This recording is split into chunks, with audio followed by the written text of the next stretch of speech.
Hello, my dear students and parents. இந்த quarantine பீரியடில் வந்து பார்த்துட்டிங்கன்னா கொஞ்சம் ஏதாச்சும் ஒரு லெசன்ஸ் கம்ப்ளீட் பண்ணலாம் அப்படிங்கிற மாதிரி பிளான் பண்ணியிருந்தோம். பிகாஸ் ஆனால் this year it is going to be completely hectic. So ஏதோ முடிஞ்ச அளவுக்கு எவ்வளோ வந்து பார்த்துட்டிங்கன்னா ஓரளவுக்கு கான்செப்ட் என்னால் சொல்ல முடியுமோ கொஞ்சம் தியரிட்டிக்கலாக இருக்கக்கூடிய லெசன்ஸ் வந்து பார்த்துட்டிங்கன்னா உங்களுக்கு இந்த வீடியோ நோட்டில் உங்களுக்கு நான் போடுறேன். So students those are interested, you can watch the video. Illapina, you can go ahead with your normal routine. Thank you very much. So the very first lesson that we are going to deal with is like semiconductors. Yeah, in the lesson I choose panna appadina idu 12th standard physics la vandu pathutingna last lesson. And இதில் derivations வந்து பார்த்துட்டிங்கன்னா கொஞ்சம் கம்மி. And moreover concept நான் வீடியோவில் explain பண்ணாலே உங்களுக்கு புரியும். ஸோ இதில் நல்லா தெளிவாக எழுதியிருக்கேன் நான். ஸோ இது நீங்கள் ஒன்றா கீழே பார்த்துட்டு வந்தீங்கன்னா ஸோ இந்த லெசன் மோஸ்ட்லி இந்த ஒரு 20 டேஸுக்குள்ளே இதை முடிக்க முடியுமா அப்படிங்கிறத நான் பார்க்குறேன். So semiconductors.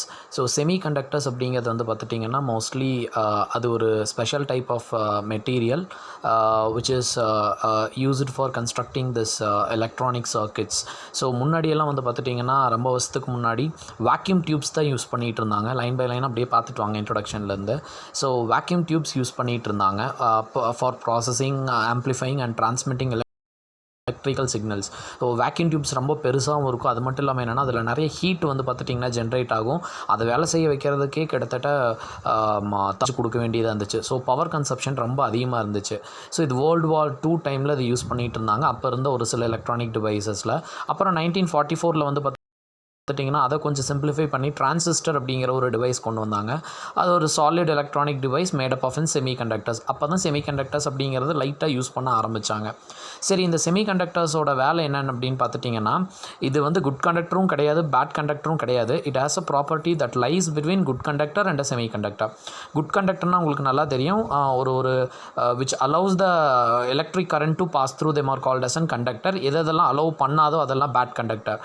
ஃபர்ஸ்ட் லெசன் மற்றபடி பேட் கண்டக்டர்ஸ் அப்படிங்கிறது வந்து பார்த்துட்டிங்கன்னா இன்னொரு பேர் என்ன சொல்லலாம்னா இன்சுலேட்டர்ஸ்ன்னு சொல்லலாம், இல்லாட்டி டை எலக்ட்ரிக்ஸ்ன்னு சொல்லலாம். ஏன்னா இந்த டை எலக்ட்ரிக்ஸ் அப்படிங்கிற வார்த்தை ஃபஸ்ட்டில் நம்ம நிறைய பார்த்துருக்கோம். ஸோ இதான் வந்து பார்த்துட்டிங்கன்னா செமிகண்டக்டர். இந்த செமிகண்டக்டரோட ரெசிஸ்டிவிட்டி என்ன அப்படின்னு பார்த்துட்டிங்கன்னா 10⁻⁻2லேருந்து 10⁻+4 ஓம் மீட்டர் வரைக்கும். ஆக்சுவலாக அந்த இடத்துல யூனிட் மிஸ் ஆகிருக்கு, ohm metre at room temperature. So இப்போ நார்மலாக செமிகண்டக்டர் இப்போ ஒரு நார்மலான கண்டக்டர் எடுத்துக்காங்க. சே ஃபார் எக்ஸாம்பிள் காப்பர்னு எடுத்துக்கலாம்.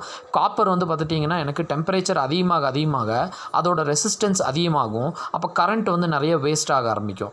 பட் வேறஸ் இங்கே செமிகண்டக்டரில் ஒரு ஸ்பெஷல் கேரக்டர் என்னென்னு பார்த்துட்டிங்கன்னா இங்கே டெம்பரேச்சரை வந்து பார்த்துட்டிங்கன்னா கம்மி பண்ண வந்து பார்த்துட்டிங்கன்னா எனக்கு ரெசிஸ்டன்ஸ் வந்து பார்த்துட்டிங்கன்னா எனக்கு இங்கே அதிகமாகுது. அண்ட் மோரோவர் ஒரு சில டைமில் டெம்பரேச்சர் அதிகம் பண்ணாலும் வந்து பார்த்துட்டிங்கன்னா எனக்கு இந்த இடத்துல ரெசிஸ்டன்ஸ் வந்து பார்த்துட்டிங்கன்னா எனக்கு கம்மியாகும். ஸோ இங்கே என்ன கொடுத்துருக்காங்கன்னா கண்டக்டருக்கு அப்படியே ஆப்போசிட்டாக அதை வேலை செய்யும் அப்படின்னு சொல்கிறாங்க. அதாவது நீங்கள் டெம்பரேச்சரை கம்மி பண்ணி இங்கே ரெசிஸ்டன்ஸ் அதிகமாகும். அப்போ ஒரு நல்ல செமிகண்டக்டர் நீங்கள் எப்படி ஒர்க் பண்ண வைக்கலாம் அப்படின்னா டெம்பரேச்சரை லைட்டாக நீங்கள் அதிகம் பண்ணிங்கன்னா அதோட ரெசிஸ்டன்ஸ் கம்மியாகும். So it acts as a semiconductor. So அதை டீட்டெயிலாக நம்ம கீழே பார்க்க போகிறோம். ஸோ நம்மளுக்கு தெரிஞ்ச செமிகண்டக்டர்ஸ் நம்ம புக்கில் அதிகமாக கொடுக்குறது என்னென்னு பார்த்துட்டிங்கன்னா இந்த சிலிக்கான், ஜெர்மானியம், இண்டியம் இது எல்லாம் தான் வந்து பார்த்துட்டிங்கன்னா அதிகமாக நம்ம யூஸ் பண்ணிகிட்டு இருக்காது.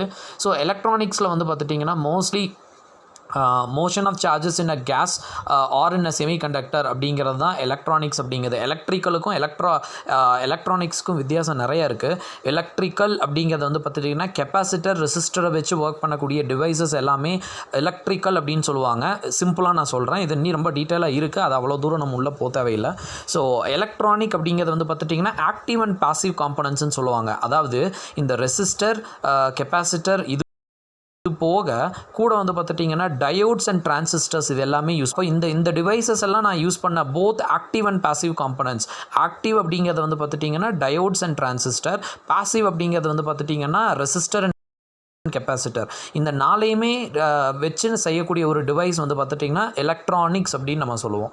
So motion of the charge in vacuum tube வந்து பார்த்துட்டிங்கன்னா ஃபஸ்ட்டு எங்கே கண்டுபிடிச்சாங்க அப்படின்னா வேக்யூம் டயோடில் தான் கண்டுபிடிச்சாங்க. ஸோ இங்கே வேக்யூம் டயோடோட டைக்ராம் வந்து பார்த்துட்டு இந்த இடத்துல நான் போட்டிருக்கேன். ஸோ ஒரு பவர் சப்ளை கொடுத்துருக்காங்க, ஒரு வேக்யூம் டியூப் இருக்குது, கேத்தோட் இருக்குது, ஆனோட் இருக்குது. பவர் சப்ளை இன்னும் ஆன் பண்ணுறப்போ கேத்தோட்லேருந்து எலக்ட்ரான்ஸ் எல்லாம் வெளியே வரும். அந்த electrons are projected towards or accelerated towards anode. So இப்போ வந்து பார்த்துட்டிங்கன்னா எனக்கு எலக்ட்ரிசிட்டி ப்ரொடியூஸ் ஆகும். அதை வச்சு நீங்கள் ஆம்ப்ளிஃபை பண்ணுறதோ இல்லை ப்ராசஸ் பண்ணுறது எது வேணாலும் பண்ணிக்கலாம். So the current when a current is passed, cathode gets heated and electrons are emitted and they overcome the electrostatic attraction because ஏன்னா இந்த இடத்துல வந்து பார்த்துட்டிங்கன்னா அந்த அட்ராக்ஷனையும் தாண்டி தான் ஒரு கைனட்டிக் எனர்ஜியோட எலக்ட்ரான்ஸ் வந்து எங்கே ட்ராவல் ஆகி போகணுன்னா ஆனோடுக்கு மூவ் பண்ணி போகணும். அப்போ flow of electrons are controlled by varying voltage. So இங்கே வந்து பார்த்துட்டிங்கன்னா வேரியிங் வோல்டேஜ் கீழே வந்து பார்த்துட்டிங்கன்னா 2 பாக்ஸ் கொடுத்துருக்கேன் பார்த்தீங்களா, அது பவர் சப்ளைக்காக நான் கொடுத்துருக்கேன், அது மென்ஷன் பண்ணல, அந்த இடத்துல வீணு போடலை. ஸோ வேரியிங் வோல்டேஜ் கொடுத்துருக்காங்க. அந்த வேரியிங் வோல்டேஜ் வச்சு நீங்கள் எலக்ட்ரோட்ஸை வந்து நீங்கள் கண்ட்ரோல் பண்ணலாம். So due to the presence of vacuum tubes between cathode and anode, இது முன்னாடி நான் சொல்லியிருக்கேன், இந்த டியூபுக்கு பேரே வந்து பார்த்துட்டிங்கன்னா vacuum tube. Say for example இருக்கிற இடத்துல ஒரு எலக்ட்ரான் ட்ராவல் ஆகுது அப்படின்னா எலக்ட்ரான் ஹை ஸ்பீடில் போகிறப்போ இந்த காற்றுல இருக்கக்கூடிய மாலிகுல்ஸ் மேலே படுறதுனால அந்த எலக்ட்ரான் வந்து பார்த்துட்டிங்கன்னா அதோட கைனட்டிக் எனர்ஜியை கொஞ்சம் லூஸ் பண்ணுறதுக்கு சான்சஸ் இருக்குது. நீங்களே யோசிச்சு பாருங்கள், ஒரு கூட்டமாக இருக்கிற ஒரு இடத்துல வந்து பார்த்திங்கன்னா உங்களை ஸ்பீடாக போக சொன்னாங்கன்னா எல்லாத்தையும் இடிச்சு நம்ம போகிறப்போ நம்மளோட எனர்ஜி வந்து கம்மியாகி ரீச் ஆகிற டைம் ரொம்ப லேட் ஆகும். இதே வந்து எம்டியான ரோடாக இருந்துச்சு அப்படின்னா ரொம்ப ஸ்பீடாக நம்ம போகலாம். ஸோ அதே மாதிரி தான் இந்த இடத்துல வேக்யூம் டியூப் அப்படிங்கிறப்போ உள்ளுக்குள்ளே கொஞ்சம் கூட காற்று எதுவுமே இருக்காது. அப்போ எலக்ட்ரான்ஸ் வந்து பார்த்துட்டிங்கன்னா எந்த விதமான கொலிஷனும் இல்லாமல் டிரெக்டாக வித் ஃபுல் கைனட்டிக் எனர்ஜியோட எங்கே போகும்னு பார்த்துட்டிங்கன்னா ஆனோட நோக்கி வந்து பார்த்துட்டோம்னா போகும். So therefore no collision here. So there is no loss of kinetic energy. So இந்த வேக்யூம் டியூபை பொறுத்த வரைக்கும் வந்து பார்த்துட்டிங்கன்னா electrons are always in one direction. எப்போவுமே வந்து பார்த்துட்டிங்கன்னா கேத்தோட்லேருந்து ஆனோட் மட்டும்தான் போகும். ஸோ பிகாஸ் ஏன்னா cathode is negatively charged. So electrons emit பண்ணும், ஆனோட் பாசிட்டிவ் சார்ஜ், ஆப்வியஸாக அதை வந்து அட்ராக்ட் பண்ணும். அதான் அதோட வேலை. ஸோ இங்கே டைப்ஸ் ஆஃப் வேக்யூம் டியூப்ஸ் இந்த இடத்துல நான் போட்டிருக்கேன். வேக்யூம் டியூப்ஸ் வந்து பார்த்துட்டிங்கன்னா வேக்யூம் டயோட், அதில் வந்து பார்த்துட்டிங்கன்னா கேத்தோட் ஆனோட் மட்டும்தான் இருக்கும். வேக்யூம் ட்ரையோடில் வந்து பார்த்துட்டிங்கன்னா கேத்தோட் ஆனோட் நடுவில் ஒரு டாட்டட் லைன் போட்டு அதில் கண்ட்ரோல் கிரிட்னு நான் போட்டிருக்கேன். இந்த கண்ட்ரோல் கிரிட் வேலை என்னன்னா இங்கிருந்து கேத்தோட்லேருந்து வெளியே வரக்கூடிய எலக்ட்ரானை எவ்வளவு அலோவ் பண்ணணும் அப்படிங்கிறது இதுதான் முடிவு பண்ணும். அண்ட் நெக்ஸ்ட் வேக்யூம் டெட்ரோடுன்னு ஒன்று இருக்குது. இதில் கண்ட்ரோல் கிரிட் கூட வந்து பார்த்துட்டிங்கன்னா ஸ்க்ரீனிங் கிரிட்னு ஒன்று இருக்கும். ஸோ இதை வந்து ஃபில்டர் பண்ணி வந்து பார்த்துட்டிங்கன்னா ஆனோடுக்கு அதை அனுப்பும். அண்ட் 4வது வந்து பார்த்துட்டிங்கன்னா வேக்யூம் பென்டோட் அப்படின்னு சொல்லி நம்ம போட்டிருப்போம். இதில் வந்து பார்த்துட்டிங்கன்னா எக்ஸ்ட்ரா வந்து ஒரு இது கொடுக்காங்க, சப்ரஸர் கிரிட் அப்படின்னு சொல்லிட்டு கொடுத்துருக்காங்க. ஸோ இந்த சப்ரஸர் கிரிட்டோட வேலை என்னென்னு பார்த்துட்டிங்கன்னா எந்தெந்த எலக்ட்ரான்ஸுக்கெல்லாம் வந்து பார்த்துட்டிங்கன்னா கைனட்டிக் எனர்ஜி கம்மியாக இருக்கோ அது எல்லாத்தையுமே இங்கேயே அது சப்ரஸ் பண்ணி ஸ்டாப் பண்ணிடும். கண்ட்ரோல் கிரிட் வந்து பார்த்துட்டிங்கன்னா ஹையஸ்ட் எலக்ட்ரானில் வரக்கூடியதை மட்டும்தான் அது அலோவ் பண்ணும். ஸோ இந்த வேக்யூம் டியூப்ஸ் யூஸ் பண்ணக்கூடிய டிஸ்அட்வான்டேஜஸ் வந்து பார்த்துட்டிங்கன்னா கொஞ்சம் ரொம்ப பெருசாகவே இருக்கும் இது. அண்ட் இது ஆப்ரேட் பண்ணுறதுக்கு ஹை வோல்டேஜ் தேவைப்படும். கிட்டத்தட்ட குறைஞ்சது 100 வோல்ட்னாச்சு கொடுக்கணுங்கிறாங்க. ஸோ பவர் கப்ஷன் அதிகம், லைஃப் டைம் ரொம்ப கம்மி. பிகாஸ் ஏன்னா ஹீட் நிறைய ப்ரொடியூஸ் ஆகிறதுனால சீக்கிரமாக இது டேமேஜ் ஆகிறதுக்கு சான்சஸ் இருக்குது. இதோட ரிலையபிலிட்டியும் வந்து பார்த்துட்டிங்கன்னா அந்த அளவுக்கு கிடையாது, எஃபிஷியன்சியாக ஒர்க் ஆகாது. அண்ட் இது வந்து சின்ஸ் இந்த வேக்யூம் டியூப்ஸ் வந்து கிளாஸால் செய்கிறதுனால தே ஆர் வெரி ஃப்ரெஜைல். ஏன்னா இது யூஸ் பண்ணுறப்ப நம்ம கொஞ்சம் கேர்ஃபுல்லாக ஹேண்டில் பண்ண வேண்டியது இருக்கும். ஸோ இந்த காரணங்களுக்காக வந்து பார்த்துட்டிங்கன்னா ஒரு புதுசாக ஒரு டிவைசஸ் வந்து பார்த்துட்டோம்னா கண்டுபிடிக்கிறாங்க. ஸோ அதுதான் வந்து பார்த்துட்டிங்கன்னா சாலிட் எலக்ட்ரானிக் செமிகண்டக்டர்ஸ் அப்படின்னு சொல்கிறாங்க. ஸோ இதை வச்சு என்ன பண்ண முடியும்னு பார்த்துட்டிங்கன்னா எலக்ட்ரான்ஸோட டிரெக்ஷனை வந்து ஃப்ளோவையும் வந்து பார்த்தோம்னா கண்ட்ரோல் பண்ண முடியும். இங்கே நான் முன்னாடி சொன்னதில் வந்து பார்த்துட்டிங்கன்னா இந்த இடத்துல நான் சொல்லியிருப்பேன், வேக்யூம் டியூப்ஸ் வந்து பார்த்துட்டிங்கன்னா எலக்ட்ரான்ஸை ஒரே டிரெக்ஷனில் மட்டும்தான் போக வைக்கும், that is from cathode to anode. But various நீங்கள் இந்த செமிகண்டக்டர் சாலிட் டிவைசஸை யூஸ் பண்ணி இந்த எலக்ட்ரான்ஸோட ஃப்ளோவை வந்து பார்த்துட்டிங்கன்னா நீங்கள் கண்ட்ரோல் பண்ணலாம். So in semiconductor devices flow of charge carriers are with in the solids. So வந்து பார்த்துட்டிங்கன்னா சாலிடுக்குள்ளேயே தான். இங்கே வந்து பார்த்துட்டிங்கன்னா கேத்தோட்லேருந்து எலக்ட்ரான் வெளியே வந்து டியூபுக்குள்ளே போயிட்டுருக்கு. பட் ஆனால் இங்கே சார்ஜ் கேரியர்ஸ் எல்லாம் இந்த மாதிரி வெளியே வரணும்னு அவசியம் கிடையாது. அந்த டிவைஸ்க்குள்ளேயே அந்த செமிகண்டக்டருக்கு உள்ளேயே வந்து பார்த்துட்டிங்கன்னா இது எல்லா வேலையும் பண்ணிடும். ஸோ அதனால் இதோட எஃபிஷியன்சி கொஞ்சம் அதிகமாக இருக்குங்கிறாங்க. However at low temperature charge carriers are not free to move.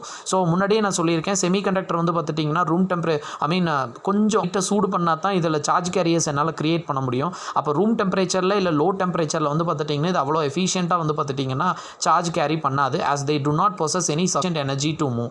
அப்போ ஒரு டைமும் சார்ஜ் கேரியரை நீங்கள் கிரியேட் பண்ணுறதுக்கு வந்து பார்த்துட்டிங்கன்னா ஒரு சின்ன வோல்டேஜ் அங்கே மாதிரி 100 வோல்ட்டெல்லாம் கொடுக்க தேவையில்லை. ஒரு சின்ன வோல்டேஜ் இல்லாட்டி நீங்கள் ஏதாச்சும் ஒரு லைட் அது மேலே அடித்தா, ஃபோட்டோ சென்சார் மாதிரி லைட் அடித்தா கூட போதும், நீங்கள் வந்து பார்த்துட்டிங்கன்னா அதை நீங்கள் ஆக்டிவேட் பண்ணலாம். So advantages of semiconductor devices வந்து பார்த்துட்டிங்கன்னா நீங்கள் அதுக்கு என்ன எழுதுனீங்களோ, அதாவது வேக்யூம் டியூப்ஸ் எழுதுனதுக்கு எல்லாத்துக்கும் அப்படியே ஆப்போசிட்டாக நீங்கள் எழுதலாம். Semiconductor devices is very small, operates at a low power, consumes less power and long life, high reliability, physically strong. ஏன்னா இது சிங்கிள் சிப் அண்ட் இது கீழே போட்டாலும் உடையறதெல்லாம் ப்ராப்ளம் இருக்காது. So it is very strong. So இதெல்லாம் வந்து பார்த்துட்டிங்கன்னா அட்வான்டேஜஸ். ஸோ செகண்ட் வீடியோவில் நம்ம வந்து பார்த்துட்டிங்கன்னா இந்த செமிகண்டக்டர் சாலிட்ஸை எப்படிலாம் நம்ம வந்து டிஃப்ரென்ஷியேட் பண்ணலாம் அப்படிங்கிறத நம்ம பார்க்க போகிறோம். I hope you understand.